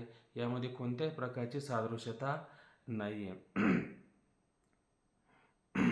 आत्माविषयी प्रकाशमान व बंध विषय जड आहे. या प्रकारे विरुद्ध धर्मवान आत्मा आणि अनात्मा. अनात्मा म्हणजे काय बरं, अहंकारादी बंध. अहंकारादी बंध जड वस्तू पदार्थ हे सगळे अनात्मा आहे का नाही. म्हणजे आत्मा म्हणताना काय म्हणायचं, तो विषय आहे, म्हणजे सगळ्याचं प्रकाशन करणारा, साक्षी आहे, जाणणारा आहे, असा त्याचा अर्थ घ्यायचा. बरोबर की नाही. आणि बाकीचं कोणी कोणाला जाणू शकतं का, तर कोणीच त्या ठिकाणी कोणाला जाणू शकत नाही. ते सारे पदार्थ कसे आरोपित केलेले जड पदार्थ आहे. या प्रकारे विरुद्ध धर्मवान आत्मा आणि अनात्मा या दोहात अध्यास घडणे शक्य नाही. या दोघांमध्ये अध्यास घडला पण असता, मग कधी अध्यास घडला असता? सादृश्यता असते. सादृश्यता या असते. दोघांमध्ये सारखेपणा सादृश्यता असते तर मग अध्यास घडला असता. मग आम्ही म्हटलं असतं बाबा ज्ञानाने त्याची निवृत्ती होते, पण मग मात्र ह्या ठिकाणी हे पदार्थ कसे आहेत त्याच्याहून भिन्न आहेत. ऐक ना, त्याच्याहून त्या ठिकाणी कसे आहेत, भिन्न आहेत हे सांगायचे. तथापि रज्जू आणि सर्प यामध्ये सादृश्य असल्यामुळे भ्रम होतो, म्हणून सादृश्याला दोष असे म्हणतात. आता रज्जू आणि सर्प, शुक्ती आणि रजत या दोघांमध्ये सारखेपणा आहे का नाही? आणि सारखेपणा असल्यामुळे भ्रम होतो, आहे का नाही? आणि सारखेपणा नसतं तर मग आत्मा आणि जड पदार्थ या पद्धतीनं भ्रम झाला नसता, आहे का नाही? पण दोघांमध्ये सारखेपणा आहे का नाही? म्हणून सादृश्य असल्यामुळे भ्रम होतो आणि सादृश्याला दोष असे म्हटले आहे का नाही? आता खरं पाहिलं गेलं, सारखेपणा हा काय दोष आहे का बरं? म्हणजे समजा दोन जुळे मुलं जर झाली बुवा समजा, तर मग हा काय दोष आहे का बरं? मुली झाल्या, समजा 2 मुली झाल्या आणि त्यांना पाहायला पाहुणे समजा घरी आले, आहे का नाही? आणि तो पाहुणे बसल्याच्या नंतर एक मुलगी जायची पाणी घेऊन यायची, एक मुलगी जायची चहा घेऊन यायची. आता त्या दोन्ही मुली दिसायला कशा असायच्या? सारख्याच असायच्या. मग याने म्हणायचं आमची मुलगी तुम्हाला कशी काय वाटली? त्याने काय सांगावं बरं नक्की? ते म्हणले अहो ही मुलगी एवढी चंचल, ही जाती लगेच कपडे बदलते, लगेच पदार्थ घेऊन येते, तिला वेळसुद्धा लागत नाही. नक्की आम्हाला कळत नाहीच बुवा नक्की काय चाललंय काय बुवा. तुम्ही म्हणता मुलगी बरी का? नक्की काय सांगू नक्की? हा काय प्रकार आहे हा सांगा. म्हणजे हा त्यांचा गोंधळ उडाला. कशामुळे उडाला बरं?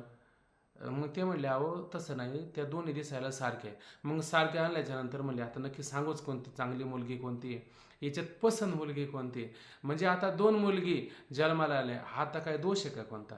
पण दोन्ही सारख्या असल्यामुळं भ्रम घडला ना, हा घोटाळा झाला, हे लक्षात घ्यायचं. ठीक आहे. मग सादृश्य असल्यामुळे भ्रम होतो, म्हणून सादृश्याला दोष असे म्हटले आहे. म्हणून त्याला दोष म्हटलं. दोष काय म्हटलं? दोन्ही सारख्या असल्यामुळं नक्की निर्णय करता येणं, म्हणून त्याला दोष असं म्हटलं. म्हणजे भ्रम आहे का नाही? दोन्ही सारखं असणं हा काही दोष नाही, पण त्याच्यामुळं दोष उत्पन्न होत असतो. ठीक आहे. मग आता ह्या ठिकाणी तुम्हाला कळालं का नाही की जे प्रमेय आहे, या प्रमेयाविषयी तुम्हाला कळालं ना? प्रमेय वस्तूविषयी कळालं ना तुम्हाला? वस्तूविषयी आता तुम्हाला कळालं. म्हणजे आता इथं प्रमेय चैतन्याचा विचार झाला आपला. आता आपल्याला काय पाहायचं पुढं? प्रमाता चैतन्य आणि प्रमेय चैतन्य पाहायचं. आता हा मुद्दा काय करायचा? फक्त लक्षात ठेवायचा, आहे का नाही? हा मुद्दा लक्षात ठेवून आणि खालच्या मुद्द्यामध्ये आपल्याला त्याचा निर्णय पुढं करायचाच आहे. पहा आता याच्यात कोणाचं जर काही विसंगत कोणाला वाटत असेल किंवा कोणाला काही लक्षात आलं नसेल तर त्याने आता आणि इथं लगेच विचारा. म्हणजे जे ग्रंथात पाहत असेल त्याने विचारा. ज्याने ग्रंथात पाहिलं नसेल आणि चांगलं झोप घेत असेल तर त्याने विचारलं नाही तरी चालत, बरोबर ना? पण कोणाला जर वाटत असेल जिज्ञास वृत्तीवर तर त्याने विचारा वाटलं. त्याचप्रमाणे प्रमाता व प्रमाण दोषांच्या बंधाच्या अध्यासात आवश्यकता आहे का नाही? आता प्रमेय आपल्याला कळालं. आता आपल्याला प्रमाता पण पाहायचं आणि प्रमाण पण पाहायचं, कारण आपल्याला दोषत्रे असल्याशिवाय कार्याध्यासाची सामग्री घडणार नाही. मग कार्याध्यासाच्या सामग्रीला नुसतं सत्य व ज्ञानजन्य संस्कार असून चालणार नाही. प्रमाता, प्रमाण आणि प्रमेय हे दोष त्या ठिकाणी असायला हवे. आता प्रमाता म्हणजे काय? प्रमाता म्हणजेच कोण? अंतःकरण अधिष्ठान विशिष्ट चैतन्य, यालाच त्या ठिकाणी काय म्हणतो आपण? प्रमाता असं म्हणतो. आणि तोच प्रमाता नेत्राच्या डोळ्याच्या द्वारे बाहेर वस्तूला पाहतो. तेव्हा तो डोळ्यात येतो, तेव्हा त्याला काय म्हणायचं? प्रमाण चैतन्य. आपण म्हणतो की नाही मी माझ्या कानाने ऐकलं, आहे का नाही? मी माझ्या डोळ्याने ऐकलं, डोळा माझा प्रत्यक्ष प्रमाणे त्या डोळ्याने पाहिलं, आहे का नाही? मग डोळा, ती इंद्रिय, आहे का नाही, त्या विषयाला जाणण्याकरता हे प्रमाण आहे. प्रमाता म्हणजे अंतःकरण अधिष्ठान चैतन्य, अंतःकरण विशिष्ट चैतन्य म्हणा, साक्षी आपलं जीव म्हणा. तुम्हाला कधी साक्षी म्हणायचं तर साक्षी म्हणा, काय हरकत नाही. त्याचप्रमाणे प्रमाता व प्रमाण म्हणजे इथं काय दिलं? प्रमाता म्हणजे पाहणारा आणि प्रमाण म्हणजे पाहण्याचं साधन. याचे स्पष्टीकरण 4थ्या तरंगात, आता ते पुढे होणार, तो भाग नंतरचा आहे. बघा, दोष यांच्या बंधाच्या अध्यासात आवश्यकता आहे. आता दोषरूपी जो बंध घडायचा का नाही आपल्याला, तर तो बंध अध्यास, आहे का नाही, घडण्याकरता ह्या दोघांची पण आवश्यकता आहे का नाही? नुसतं प्रमेय सांगून चालेल का? सादृश्यता अमुक सांगून चालेल का? दोघांमध्ये हा रज्जू व सर्प आहे आणि कोणी पाहिला म्हणे सांगा आता? आहे का नाही, जंगल में मोर नाचा किसने देखा, कोणी पाहिला मोर नाचलेला? तुम्ही पाहिला का? माझ्या डोळे मी मोर पाहिला नाचताना. म्हणजे त्या डोळे वगैरे मी पाहिला असं कोणीतरी म्हणायला पाहिजे का नाही? रजवर्ष सर्प मी पाहिला, आहे का नाही? आत्म्यावर अहंकारादी जगत आद्यस्त आहे, पाहिलं का नाही पाहिलं? याला पण पाहणारा कोणीतरी असला पाहिजे ना, आणि कशाने तरी पाहणारा असला पाहिजे ना, आहे का नाही? तो म्हणा मला दिसत नव्हतं, मी चष्म्यातून का होईना पाहिलं हे पाहणारा कोणीतरी असला पाहिजे का नाही? आणि कशाच्या तरीद्वारे पाहणारा कशाच्या तरीद्वारे ते पाहिलं तरी पाहिजे का नाही? याची पण बंद होण्याकरता आवश्यकता आहे का नाही? याची पण आवश्यकता आहे. पण ते दोष सिद्ध होत नाही. म्हणजे प्रमाता आणि प्रमाण यांच्या ठिकाणी दोष सिद्ध होत नाही. का सिद्ध होत नाही सांगा आम्हाला? सांगतो म्हणे पहा. कारण ज्यास ज्ञान होते तो अंतकरण विशिष्ट चैतन्य म्हणजेच कोण? प्रमाता, आहे का नाही? व ज्या इंद्रियाच्या साहाय्याने ज्ञान होते त्या इंद्रियास प्रमाण म्हणतात. सरळ सरळ मुद्दा आहे का नाही? आहे का नाही? बंद अध्यास घडण्याकरता आता कोण आवश्यकता आहे? नुसतं प्रमेय असून चालणार नाही, पाहणारा असला पाहिजे. आणि कशाने पाहिलं? माझ्या डोळ्यांनी पाहिलं. ते डोळे इंद्रिय, आहे का नाही? आणि अंतकरण विशिष्ट चैतन्य तो प्रमाता, आहे का नाही? या दोघांची सुद्धा त्या ठिकाणी आवश्यकता असणं फार गरजेचं आहे. अध्यास होण्यास प्रमात्याच्या ठिकाणी लोभ भयादी व प्रमाणाच्या ठिकाणी पित्तमालादी दोष असावे लागतात. आता तो अध्यास घडायचा का नाही, भ्रम घडायचा का नाही, त्याच्यासाठी काय काय पाहिजे? आहे का नाही? एखाद्याचं डोळं जर चकचकीत असेल, आहे का नाही, आणि मग त्याच्या डोळ्यामध्ये काही दोष नसेल, मग तिथं अध्यास घडेल का? घडणार नाही, आहे का नाही? आता हे समजा वाचता वाचता पार अगदी जवळ गेलं का दिसायचंच बंद होतं, आहे का नाही? कधी कधी असं होतं का नाही? म्हणजे डोळ्यामध्ये काय पाहण्याचा काहीतरी दोष आला का नाही बुवा? आपण म्हणतो अहो काय वाचलं काय कळालंच नाही मला, कोणता चुकीचा अक्षर झालं का, असं म्हणतो की नाही? म्हणजे मग डोळ्याला काहीतरी दोष आहे का नाही? म्हणजे पाहण्यामध्ये काही कमतरता आली का नाही? हा एक पण दोष आहे का नाही? बरं एवढा दोष असतो का? अजून पण बाकीचे दोष नाही का? अजून पण बाकीचे दोष आहे. समजा एखाद्याला समजा कावीळ वगैरे झाली, आहे का नाही? कावीळ वगैरे होते का नाही? कावीळ वगैरे होत असते. मग कावीळ झाल्याच्या नंतर तुम्हाला वस्तू सगळ्या कशा दिसतात बरं? कावीळ झाल्यावर तर पिवळा दिसतो. पिवळ्या दिसतात, आहे का नाही? मग ज्या वस्तू पिवळ्या दिसतात त्या वस्तू पिवळ्या असतात का खरंच पाहायला गेलं तर? पण कावीळ झाल्यामुळे तुम्हाला पिवळ्या दिसल्या का नाही? मग ही कावीळ कुठं होती? डोळ्याला होती ना. डोळ्याला कावीळ झाली का ते आपल्याला सगळीकडे पिवळं पिवळं दिसायला दिसू लागतं. डोळ्याला कशी काय कावळे होते? डोळ्याला पिवळेपणा येत नाही का? डोळे पिवळे होत नाही का? डोळ्याला फक्त पिवळेपणा येतो पण कावीळ तर मग पिवळे डोळ्याच्या ठिकाणी पिवळेपणा आला का नाही? मग गरिबाची बायको सुद्धा त्या ठिकाणी कशी दिसते? अलंकाराने अशी मडलेली दिसते. दादा नेहमी सांगतात की नाही? आहे की नाही? कावीळ झाल्याच्या नंतर त्याला घरची बायको सुद्धा कशी दिसते? अलंकाराने युक्त दिसते. म्हणजे हे डोळ्याच्या ठिकाणी ओव्या आहे 14व्या अध्यायामध्ये. आता मला त्या ओव्या पाठ नाही राहिलेल्या. मग म्हणले त्या आता ओबीच आठवत नाही म्हणलं तो मुद्दा पण आता आठवणार नाही. म्हणजे डोळ्याच्या ठिकाणी इथं काय दिलं बघा ना, पित्त आणि मलादी, आहे का नाही? पित्त असतो नाही पिवळेपणा, आणि मलादी म्हणजे तिथं काचबिंदू म्हणा, किंवा त्या डोळ्याच्या ठिकाणी पडदा वगैरे येतो का नाही? ऑपरेशन वगैरे करता का नाही तुम्ही? म्हणजे ते भिंत्यादी पडदा वगैरे येतो का नाही? म्हणजे मग आता हे तर मी म्हटलं नाही दिसायचं, आता कमी कमी होत चाललं. म्हणजे त्याला काचबिंदू असं काहीतरी नाव आहे, आता मला ते आठवत नाही, बरोबर ना? म्हणजे असे डोळ्याच्या ठिकाणी दोष येतात की नाही? डोळ्याच्या ठिकाणी अशा पद्धतीनं दोष येत असतात. आणि जो पाहणारा आहे त्या पाहणाऱ्याच्या अंतःकरणामध्ये काय असलं पाहिजे? समजा त्या शुक्तीवरती त्याला रजत दिसलं, आहे का नाही? आणि तो जरी संन्याशी असला पण त्याला असं वाटलं नाही नाही ही चांदी, आपण ही चांदी जरा थोडी घेऊ, अशा पद्धतीनं त्याला पाहणाऱ्याला, आहे का नाही, लोभ निर्माण झाला का नाही? लोभ निर्माण झाला. लोभ झाला म्हणून तो शिंपल्याकडे गेला. आणि लोभ नसता तो शिंपल्याकडे गेला असता का? तुम्हाला असं मला काय करायचं बाबा, आहे का नाही? सोने रुपये आम्हा मृत्तिके समान, माणिक पाशानं खडे जैसे. त्याला कोणता लोभच नाही. पण लोभ असल्याशिवाय तो जाईन का तिकडचं शिंपल्याकडं? त्याला काय घेणं आहे शिंपल्याकडं? ती शिंपला असू नाही तिकडे काही करू, आपल्याला काही घेणं देणं नाही. म्हणजे त्याच्या ठिकाणी लोभ आहे का नाही? म्हणून अशा पद्धतीनं तो तिकडं जाऊ शकतो. मग लोभ आणि सापाविषयी काय भय पण असलं पाहिजे ना. सापाविषयी भय असलं पाहिजे त्याला. जर रज्जूवर सर्पभ्रम झाला आणि त्याला जर भय नसलं तर तो मस्तपैकी जाऊन त्याने रज्जू उचलून पाहिले असते. हे कसलं साप आणि कसलं काय, आहे का नाही? पण ज्या अर्थी त्याला भय आहे त्या अर्थी तो पळाला नाही त्या ठिकाणी. ते दोन त्या ठिकाणी पळाला. म्हणजे पाहणारा असतो. पाहणाऱ्याच्या ठिकाणी कोणता दोष असला पाहिजे? लोभ आणि भय असा दोष असला पाहिजे. बरोबर आहे की नाही? आणि ज्या डोळ्याने पाहायचे त्या डोळ्याच्या ठिकाणी काय दोष असला पाहिजे?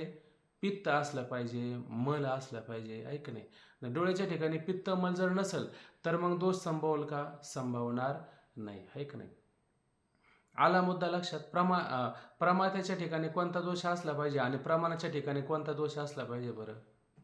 डोळ्याच्या ठिकाणी कोणता प्रमाणाच्या दोष? ठिकाणी लोभ भयादी आणि प्रमाणाच्या ठिकाणी पित्त मलादी दोष असले पाहिजेत. पित्त मलादी अशा पद्धतीनं दोष असले पाहिजे. म्हणजे डोळ्याच्या ठिकाणी पित्त मलादी दोष असले पाहिजे आणि जो पाहणारा आहे त्या पाहणाऱ्याच्या ठिकाणी लोभ आणि भय अशा पद्धतीनं दोष असले पाहिजे, आहे का नाही? मग अध्यास त्याला त्या ठिकाणी घडू शकतो. म्हणजे प्रमाता व प्रमाणाचे स्वरूप अध्यासापूर्वी अध्यासाहून पूर्व काळी असले पाहिजे. त्याच्या ठिकाणी दोषही असले पाहिजे, आहे का नाही? आता जेव्हा तुम्हाला रज्जूवरती सर्पभ्रम होणार आहे, शुक्तीवरती रजताचा भ्रम होणार आहे, मरोभूमीत उखरभूमीत मृगजळाचा भ्रम होणार आहे आणि स्थानावरती पुरुषाचा भ्रम होणार आहे का नाही? मग आता ते थोडक्यात तुम्हाला सांगू का काय आलं? ते लग्न वगैरे सगळं झालं आहे का नाही? आणि त्या लग्नामध्ये त्यांनी चांगल्या प्रकारचं चित्रीकरण केलं, बरोबर आहे की नाही? बारकाईनं ऐका. मग ते चांगल्या प्रकारचं चित्रीकरण केलं आणि त्याचं एक अल्बम तयार करून ठेवला आहे की नाही? आणि मग पुढं मुलं बाळं वगैरे लग्न झाल्याच्या नंतर सगळ्या गोष्टी होतात, आहे का नाही? आणि मग कधी वेळ आता आपला मोबाईल आहे म्हणून कधी पाहत नाही, पण पूर्वी कसं कधीतरी काढा रे अल्बम, किती दिवस झाले लग्नाला, आपण काय पाहिलं नाही. मग ते मुलं बाळं असतात आणि ते म्हणतात, पप्पा तुम्ही इथे आहे, मम्मी तुम्ही इथे आहे, आणि मी तिथं का नाही? मी पण तिथं पाहिजे होतो ना, मग मी कसं काय लग्नाला आलो नाही? मला का तुम्ही लग्नाला नेला नाही? मला सांगा बरं. आता तो असायला पण पाहिजे ना त्या ठिकाणी, आहे का नाही? मग तो तो तिथं जर म्हणले अहो त्या जेवणामध्ये असा असा दोष घडला होता, हे घडलं होतं, आहे का नाही? फार भांडणं झाली होती, वरातीमध्ये लोक नाचली, काय काय धिंगा मस्ती केली, काय काय. मग मला कसं काय माहिती नाही? मला तुम्ही सांगा ना, मला कसं काय माहिती नाही? अरे बाबा तू झालाच नव्हता, तुला कसं काय माहिती होणार, आहे का नाही? हे तर महत्त्वाचं आहे का नाही? बस आता हा दृष्टांत समजून घेतला, आहे का नाही? आता काय करायचं आपल्याला? सिद्धांत समजून घ्यायचं, म्हणून तुम्हाला दृष्टांत सांगितला ना. तर आता इथं यांचं असं म्हणणं आहे का तुम्ही काय म्हणता, आत्म्या वाचून, आहे का नाही, जगत नावाची गोष्ट झालेली नाही, आहे का नाही? मग आत्मच त्या ठिकाणी आहे किंवा ब्रह्मच त्या ठिकाणी आहे. मग ब्रह्मच त्या ठिकाणी आहे आणि अहंकारादी बंध तुम्ही सांगताय का नाही? मग त्या अहंकारादी बंधामध्ये जीव येतो का नाही? ते प्रमाथ येतो का नाही? प्रमाण येतं का नाही? प्रमेय येतो का नाही? आहे का नाही? आणि तुम्ही आत्म्या होऊन बाकीचं मानायला काही तयार आहे का? तुम्ही फक्त म्हणता जगत मिथ्यात्व निश्चय करा, जगत मिथ्या, अमुके तमुके असं तुम्ही सांगता. आत्म्याला तुम्ही सत्य मानता, जगताला तुम्ही काय मानता? मिथ्या मानता. मग ह्या जगतामध्ये प्रमाता प्रमाण आणि प्रमेय येत नाही का? येतं. मग याची आधी सिद्धी नको व्हायला का? याची आधी सिद्धी. मुलगा जर लग्नात असता तर तो म्हटला असता मी हे सगळं मान्य, हे सगळं मी पाहिलं, पण तो लग्नात आधी होता का? त्याची सिद्धी आधी झाली का? त्याच्या आधी सिद्धीच झाली नव्हती. तसं प्रमाता प्रमाण आणि प्रमेय याची काय असायला पाहिजे? अध्यास होण्याकरता आधी याची त्या ठिकाणी सिद्धी व्हायला पाहिजे, पण त्याची सिद्धी मात्र होत नाही. पाहता खाली जरा. म्हणजे प्रमाता व प्रमाणाचे स्वरूप अध्यासाहून भ्रमाहून, आहे का नाही? भ्रम अध्यास होतो की नाही? त्याच्या आधी पूर्व काळी असली पाहिजे, आहे का नाही? त्याच्या पूर्व काळी आता पुढं एक क्षण असली पाहिजे, अमुक तमुक आता बऱ्याच गोष्टी येतील, तो पुढं मुद्दा आहे. आणि त्याच्या ठिकाणी दोषही असले पाहिजे. आता प्रमाता प्रमाण याची आधी काय तयारी असली पाहिजे, सिद्धी असली पाहिजे. तो आधी अध्यास होण्याच्या आधीच्या काळामध्ये असला पाहिजे आणि त्याच्या ठिकाणी काय असला पाहिजे? दोषही असला पाहिजे. प्रमात्याच्या ठिकाणी पित्त मला आपलं लोभ भयादी आणि प्रमाणाच्या ठिकाणी पित्त मलादी असे दोष सुद्धा असले पाहिजे, आहे का नाही? बंधाच्या अध्यासामध्ये प्रमात्याच्या ठिकाणी लोभ भयादी व प्रमाणाच्या ठिकाणी पित्त मलादी दोष तर नाहीचे. का नाहीचे? आहे का नाही? मुलगा होता, आहे का नाही? आता मुलाला काय माहिती भांडणं का झाली, कसं काय झालं, आहे का नाही? तर भांडणं व्हायला तो मुलगा तर आधी असला पाहिजे ना, आहे की नाही? आणि मुलगाच नाही तर त्याच्या ठिकाणी त्या पित्त मलादी आणि लोभ भयादी दोष तरी असतील का? पित्त मलादी आणि लोभ भयादी आणि पित्त मलादी दोष असायला तो मुलगा आधी असला पाहिजे, मग त्याच्या ठिकाणी हे दोष असतील ना. मग दोष असेल. पण तो मुलगाच नाही तर त्याची सिद्धी कशी होणार आहे? आणि तो कसं काय पाहणार आहे त्या ठिकाणी? ऐक नाही, नवरा बायकोची भांडणं सुरू झाली आणि मुलाला डॉक्टर करायचं आहे. बायको म्हणायची नाही नाही मुलाला वकील करायचं आहे का नाही. नाही, वडील म्हणायचे मुलाला वकील करायचं आहे आणि बाई म्हणायची मुलाला काय करायचं, डॉक्टर करायचं. का म्हणे डॉक्टर करायचे? माझं रोज दुखत असतं म्हणून मुलाला डॉक्टर केलं म्हणजे आपला घरचा दवाखाना झाला का म्हणजे पैसे कमी लागतील आहे का नाही. फक्त मेडिसिन वगैरे घ्यायला पैसे लागतील, बाकीच्या काय तपासणीला पैसे लागणार नाही. तो म्हणला माझी रोज कोर्टात भांडणं असतात, मुलाला वकीलच करायचं आहे का नाही. आणि दोघांची भांडणं कुठं गेली? कोर्टापर्यंत गेली आहे का नाही.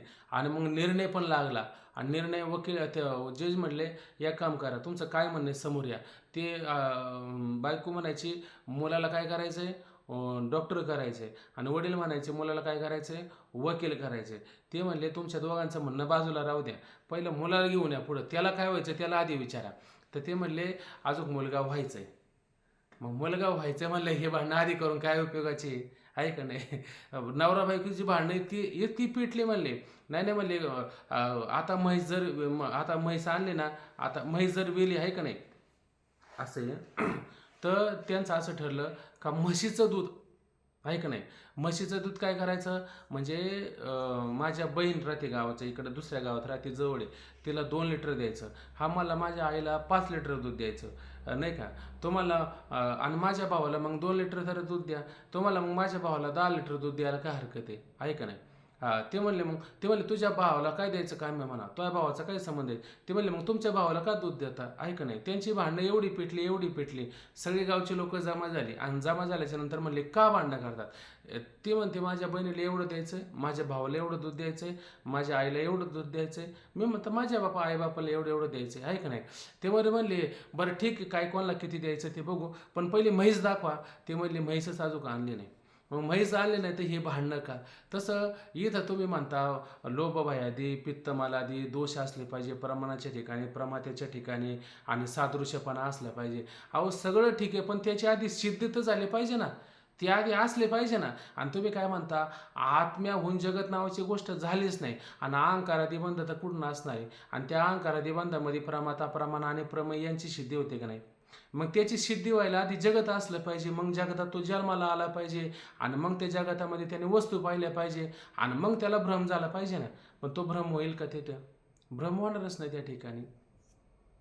पाहता खाली म्हणून बंधाच्या अध्यासामध्ये प्रमात्याच्या ठिकाणी लोभवादी किंवा प्रमात्याच्या ठिकाणी पित्तमलादी दोष तर नाहीच आहे, पण बंधाच्या अध्यासाहून पूर्वी त्याची उत्पत्ती सिद्ध होत नाही. त्याची उत्पत्ती सिद्ध होईल का, प्रमाता आणि प्रमाणाची अजिबात उत्पत्ती सिद्ध होत नाही. कारण अहंकारादी सर्व अनात्म पदार्थ हा जर बंध आहे का नाही, अहंकारादी अनात्म पदार्थ हा काय आहे, बंध जर आहे त्यातच आहे का नाही. आता अहंकारादी अनात्म पदार्थ हा बंध म्हणजे कशाच्या ठिकाणी विचारात घ्यायचा, व्यष्टीच्या का समष्टीच्या, व्यष्टीच्या म्हणजे आत्म्याच्या ठिकाणी लक्षात घेतलं. आणि ब्रह्मावर जर घेतलं तर जगत आधी घ्यायचं. दोन्हीवर घेतलं तर काही फरक पडत नाही म्हणण्याची फक्त वहिवाट आहे. तर त्यातच प्रमाता व प्रमाणाची गणना आहे. त्यातच काय प्रमाता येतो आणि प्रमाण पण येतं. ते काही वेगळं येतं का, वेगळं येत नाही. आणि भ्रम सुद्धा कुठं होतं त्यांना, सादृश्यपणामुळं त्यातच होत असतो का वेगळा कुठं होतो, त्यातच होत असतो आहे का नाही. तर त्यातच प्रमाता व प्रमाणाची गणना आहे का नाही, विचार गणना असा त्या ठिकाणी होत असतो. रजूवर सर्पाध्यास पाहणारा जो प्रमाता तो अध्यासाहून पूर्वी असतो, तर अहंकारादी बंध पाहणारा प्रमाता पूर्वी असला पाहिजे, पण तो असणे संभवनीय नाही. बघा आता काय म्हटलं, रजेवर सर्पाध्यास पाहणारा जो प्रमाता, रजेवर सर्पाध्यास कोणी पाहिला, कोणीतरी पाहणारा तिथं असला पाहिजे ना, चेतन आहे का नाही, तो असला पाहिजे. पाहणारा जो प्रमाता तो सर्पाध्यासाहून सर्पावरती रजूवर सर्पाचा अध्यास होतो आहे का नाही, म्हणजे भ्रम होतो. त्या अध्यासाहून आधी पूर्वी असतो आहे का नाही. तसा अहंकार, आता रजूवर सर्पाचा अध्यास होण्याकरता तो आधी असतो का त्याला घरात बसल्या असा सर्प अध्यास होतो. घरात बसल्या होत नाही ना, कुठंतरी तो गेला पाहिजे, त्याने रोज दोरी पडली पाहिजे आहे का नाही. आणि दोरी पडली आहे का नाही, आणि पूर्ण प्रकाश नाही पूर्ण अंधकार नाही ना, असं जावळं मावळं झालं त्याच्यामध्ये तो गेला आहे का नाही. गेला म्हणून त्याला तिथं सर्प अध्यास झाला का नाही. म्हणजे त्याच्या आधी तो होता म्हणून झाला का नाही. आणि पूर्ण अंधार झाला, अमावस्याची रात्री आता आहे का नाही. आणि अमावस्याच्या रात्री त्याला सर्पाध्यास होईल का? नाही होणार आहे का नाही. एखादा मनुष्य म्हणला, अहो मी तिथून आहे ना, पूर्ण प्रकाश नव्हता, पूर्ण अंधकार नव्हता, आणि मी अशा पद्धतीनं चालत चालत आलो आहे का नाही, आणि मग मला अशा पद्धतीनं रज्जू सर्प भासला आहे का नाही, असं होऊ शकतं ना. आणि बाकीचे लोक म्हणले, आणि चला ना आता आम्ही पण पाहिले येतो, आता त्याला दिसेल का तिथं? पूर्ण अंधारामध्ये दिसणार नाही, बरोबर आहे का नाही.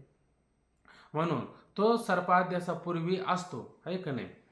तसा अहंकारादी बंध पाहणारा प्रमाता पूर्वी असला पाहिजे. जसं रज्जू सर्पाचा अध्यास होण्याकरता तो आधी असतो की नाही, म्हणून रज्जू सर्प अध्यास होतो की नाही, तसा ह्या ठिकाणी अहंकारादी बंध पाहणारा प्रमाता म्हणजे पाहणारा पूर्वी असला पाहिजे. तो पूर्वी असला पाहिजे, पण तो असणे संभवनीय नाही. पण तो का असणे संभवनीय नाही? त्याचे स्वरूपच जर सिद्ध होत नाही तर त्याच्या ठिकाणी दोषाची सिद्धी होत नाही, हे आपोआप ठरते.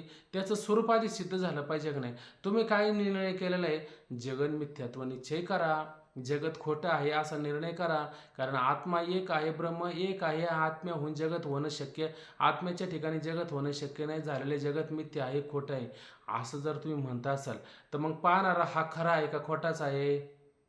आणि प्रमाण ज्या डोळ्याने पाहिजे हे खरं आहे का, हे खोटं आहे? आणि पाहणाऱ्या ज्या वस्तू प्रमेय आहे ह्या खऱ्या आहे का खोट्या आहे? अहो हे सगळं खोटंच आहे. आणि ब्रह्मच त्या ठिकाणी काय आहे? सत्य आहे असं तुम्ही म्हणता. मग प्रमाता, प्रमाण आणि प्रमेय याची तरी सिद्धी होईल का? याची अजिबात त्या ठिकाणी सिद्धी होणार नाही. आणि मग याची सिद्धी होणार नाही. आणि तुम्ही म्हणता अध्यास घडला, भ्रम घडला. कसं काय अध्यास घडला, भ्रम घडला? भ्रम घडला नाही, त्या वस्तूच मुळात सत्य होत्या, लक्षात घ्या. म्हणून त्याचे स्वरूपच सिद्ध होत नाही तर त्याच्या ठिकाणी दोषाची सिद्धी होत नाही, हे आपोआप ठरते. आणि अध्यास होण्यात दोष तर पाहिजे. आणि अध्यास होण्याकरता काय पाहिजे? त्याच्या ठिकाणी दोष असला पाहिजे. प्रमात्याच्या ठिकाणी पित्त मलादी ऐक ना, डोळ्याच्या ठिकाणी लोभ भयादी अशा पद्धतीचे दोष असले पाहिजे. प्रमाणाच्या ठिकाणी लोभ भयादी आणि हा, प्रमाणाच्या ठिकाणी पित्त पित्त मलादी. मराठी असे दोष कमीत कमी असले पाहिजे. आता हे लक्षात ठेवायचं, कारण हा मुद्दा इथं थोडक्यात सांगायचा, याचा विस्तार आपल्याला 4थ्या 6व्या तरंगामध्ये करायचा. म्हणून बारक्यानं लक्षात ठेवलं का पुढं आपल्याला सोपं होऊन जातं. आता एवढं सांगितलं आणि एवढं थांबायचं असं नाही, याच्यामध्ये बरंच आता बारीक बारीक बारीक पीठ होणार आहे पार त्याचं. हे आपोआप ठरते. अध्यास होण्यात दोष पाहिजेत, त्याचा अभाव आहे ऐक नाही, त्याचाच आधी काय अभाव आहे. म्हणून अहंकारादी अनात्म पदार्थ आत्म्यावर अध्यस्त आहे हे म्हणणे संभवनीय नाही ऐक नाही. म्हणून अहंकारादी अनात्म पदार्थ वस्तू जे काय आहे ते आत्म्याच्या ठिकाणी जगत ब्रह्मावरती तुम्ही व्यक्त आहे, पण हे असणं संभवनीय नाही. आत्म्यावर बंध जर आद्यस्त नाही तर आत्मज्ञानाने त्याची निवृत्ती होणे निवृत्ती होते हे म्हणणेही संभवत नाही. आत्म्यावर जर अहंकारादी बंध, अनात्म वस्तूचा बंध जर आद्यस्त नाहीचे आहे का नाही, वस्तू जर आद्यस्त असती तर मग त्याची निवृत्ती करता आली असते आहे का नाही. पण आद्यस्त नाहीचे आहे का नाही, मग आत्मज्ञानाने तुम्ही कशाची निवृत्ती करता? आत्मज्ञानाने तुम्ही कशाची निवृत्ती करता? कोणत्या पदार्थाची निवृत्ती करता आहे का नाही. तो पदार्थ आधी असावा मग त्याची निवृत्ती करता आली असती आहे का नाही. मग तो पदार्थ त्या ठिकाणी नाही आहे, मग त्याची निवृत्ती तरी होणं संभवनीय आहे का? निवृत्ती त्या ठिकाणी म्हणणं संभवनीय नाही. मग आत्म्यावर बंध जर आद्यस्त नाही तर आत्मज्ञानाने त्याची निवृत्ती होते हे संभवनीय नाही. ठीक आहे, खालचा फक्त एक पॅरेग्राफ वाचून घेतो आणि आपण इथं थांबून घेऊ. आता ज्याप्रमाणे सर्पाध्यास होण्यास अधिष्ठान रज्जूचे अज्ञान असते आणि त्या अज्ञानाचे कार्य सर्प होतो, त्याप्रमाणे आत्म्यावर बंधाचा अध्यास होण्यास आत्मस्वरूपाचे अज्ञान असले पाहिजे. म्हणजे त्या अज्ञानाचे कार्य अहंकारादी बंधाचा अध्यास घडेल. यात अधिष्ठानाचे अज्ञान हे कारण असून तेही अध्यस्त आहे, म्हणून त्यास कार्याध्यास म्हणतात. आणि त्या अध्यस्त अज्ञानाचे कार्य कारणाध्यास म्हणतात. हा, कारणाध्यास म्हणतात. हा, आणि त्या अध्यस्त अज्ञानाचे कार्य अहंकारादी बंध त्यास कार्याध्यास म्हणतात. कार्याध्यासाला काय सामुग्री लागते, त्या सामुग्री व त्या सामुग्रीचा बंधाचे अध्यासाविषयी अभाव कसा आहे हे वर सांगितलेच आहे. आता कार्याध्यासाचे कारण जे आत्मस्वरूपाचे अज्ञान ते आत्म्याच्या ठिकाणी कसे संभवणे नाही हे दाखवतो. आता हे काय करू आपण, हा पॅरेग्राफ राहिला की नाही, हा फक्त मागचा जो आढावा आहे ना तो आढावा घेऊन आपल्या उद्याला लक्षात येऊन जाईल. आता वेळ झाली, आपण थांबून घेऊ. आता कधी कधी ना ओंकार महाराज तुम्ही जरा थोडं सावध राहून नित्याने फक्त पाठीला हजर राहा. संगती विसंगती कुठं झाली म्हणजे आपल्याला जरा थोडं लक्षात येतं असतं. ठीक आहे ना. ओम पूर्णमदः पूर्णमिदं पूर्णात् पूर्णमुदच्यते पूर्णस्य पूर्णमादाय